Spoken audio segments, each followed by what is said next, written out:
Rewmi 24 TV. Lii rafet na gars yi ndeysaan lii musul am gaxe lii musul am ci histoire Sénégal cortège bu naay seeni drapeau yi seen kaw xëy parfois yi neex silbissé jëm ak a bees door waay di mu daal lii la waay di doon taw lii la waay di doon taw lii la waay di doon taw lii la waay di doon taw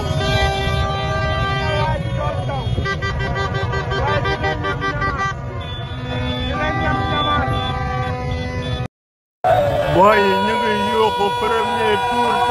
tour Parcelles mu ngi wàcc laa lay wax nii sama gars Ngagne Max Parcelles mu ngi wàcc laa lay wax nii Diomaye Diomaye Diomaye Diomaye Diomaye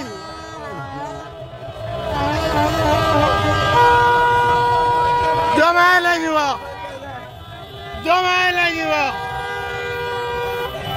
Diomaye la ñu wax